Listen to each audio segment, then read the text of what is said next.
Good morning, Intenders. Good morning. Welcome to Morning Intentions. Today is Wednesday, January 14th. Annette, before we dive too deep, I want to thank you for what you shared yesterday on yesterday's episode. All the things with the nervous system, you shared in 10 minutes what took me like 10 years to learn. To truly tune in, to listen to what my nervous system and my body were telling me, to find that inner compass and listen to it. That took me so long to figure that out. A lot of it on my own, but also with books and other resources. But it was so much trial and error figuring out what signal do I listen to? How does it feel in my body when I feel relaxed? How does it feel in my body when I feel tense or pressured? What do those even feel like in a way that I could remember and check in and follow them, follow that compass to lead me where I need to go? Don't you think it's easy to fall into this experience, let's say anxiety, of having anxiety, and you forget what not having anxiety even feels like? After so many years, not anxiety doesn't exist in your mind anymore. All you know is anxiety. You don't know what it feels like not to have anxiety.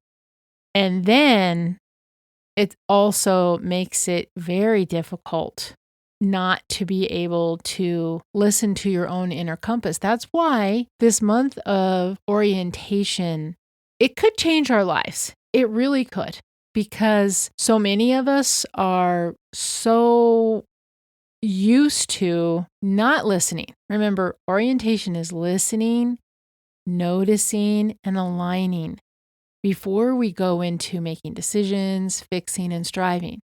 How many of us know the experience of we don't really listen? We don't even know there's something to listen to in some cases. We don't notice. Body awareness is a skill. We may notice anxiety because it becomes overwhelming, but as it's starting, those little disturbances that we have in our nervous system, or when we were little, things happened and we went into survival mode. And the vocabulary that we use in our coaching is that we become wounded, and we all become wounded. Doesn't mean you have bad parents, doesn't mean that you were abused. We all have emotional wounding that goes on.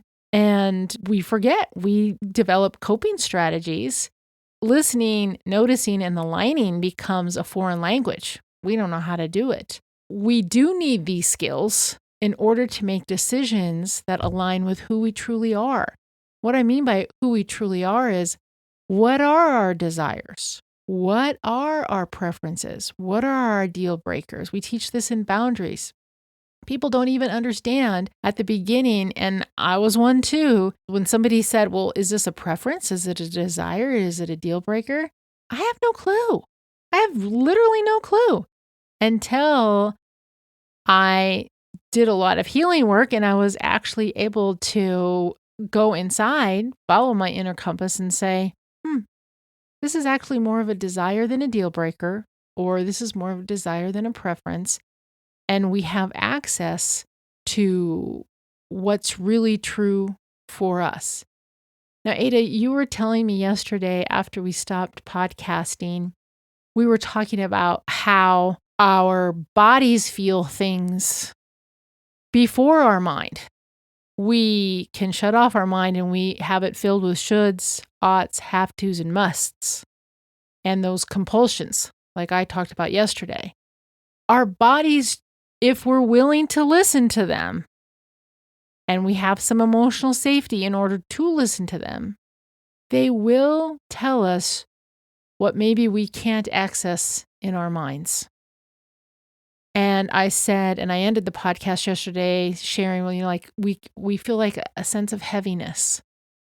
Well, when we have that sense of heaviness, listen to it. There's something going on. And also, what gives us ease? Because that's a great guidance tool for engaging in activities and having relationships that actually support us as opposed to create this heaviness. And you said that you had an example for us. I did. And before I get into my example, that inner heaviness, we can also call that our inner rug. And that's Yes. what we've said before on the podcast. We say that in coaching. And I wanted to throw out that those two are synonymous. Inner ugh and inner heaviness, exactly the same thing. And we like to say the same thing different ways because some people, you say inner rug and they know right away, oh, I know inner rug. Other people are like, well, I'm not really sure what that means.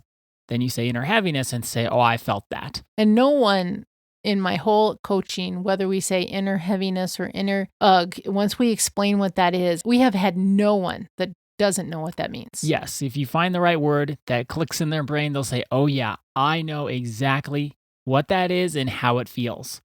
And I felt that inner ugh. I felt that inner heaviness with someone that I used to know this was kind of like a deal breaker situation. There's a bunch of us, we all kind of knew each other, but not as a group. You know how that goes? Like, you know people, they know people, you know the other people. It's not like you are all together, but you all know each other. And there was, from one person, a lot of pressure to invite someone that I knew that I didn't really get along too well with. I didn't like her that much. I thought she was rude and not that nice. That was my opinion. And there was so much pressure to invite this rude person, and I didn't want to. I felt that inner heaviness. I wouldn't call myself a people pleaser, but I do like to make people happy. Is that people pleaser? No, you're not a people pleaser. I don't think I'm a people pleaser. But you do like to make people happy. I do like to make people happy. And I like to get along. You don't like it to be messy. You want things to be happy and nice. Exactly. So I like to make people happy, but I'm not a people pleaser. And so I would end up just a few times inviting this other person along. And it's like, I didn't like it. I knew this wasn't what I wanted to do, but I didn't listen. I knew it in my heart. I got that real ugh. I got the heaviness. I didn't feel ease about the situation at all. I didn't have words for it. It was more hindsight 2020 kind of thing, looking back about what I felt was misbehavior and inappropriate. And then I didn't have the words. I just felt the feelings. And so I ignored what I felt because I didn't have the words for it. And that was my big mistake. And I've since learned that, and I've seen in other situations where I feel the heaviness, but if I don't have words to describe it, I'm more likely to try to ignore or explain away why I feel the heaviness, which I'm not going to call it a mistake. I think that is common for people where we can feel a feeling, but we don't have a word for it. So we can say that feeling is not as valid as it really is.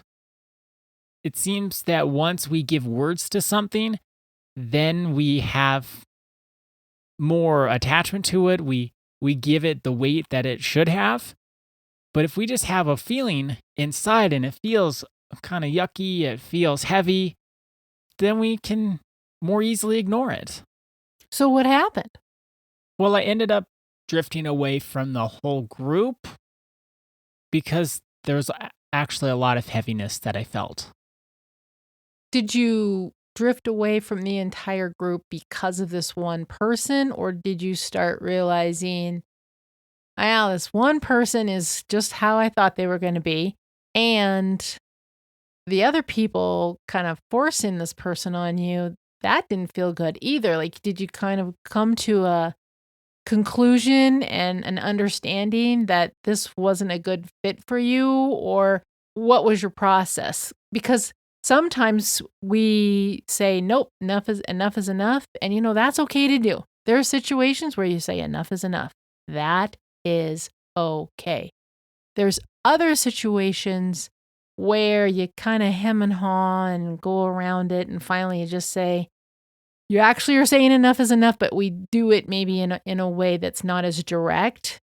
I'm just wondering how it played out in your life, because when we are following our inner compass, it can be challenging, especially when we're dealing with groups of people or a group of people. That was more the catalyst that tipped all the dominoes over. Because it's not like I badmouth people and gossip or anything like that. I'm not into that. But also, I would say no. I don't really want to invite them. I wouldn't like diss on the person, but I would make my opinion about who should be invited known. And the thing that I recognized, I know it's way past Thanksgiving, but it's kind of a Thanksgiving thing. I don't like cranberry sauce. Okay. And so it was like, I don't like cranberry sauce. Stop asking me if I want cranberry sauce. Or stop serving me cranberry sauce. Stop serving it to me. Stop saying I should make some. Stop telling me I'll love it. I've had it. I don't like it. You know it because I tell you, so stop asking me about it. Well, that's emotional safety right there. Exactly. If you're being forced to have cranberry sauce somewhere, whether it's you make it, somebody else makes it, you should serve it. That's not being listened to, and that isn't an emotionally safe position to be in. It's like that situation showed me the writing on the wall. I've made my needs known.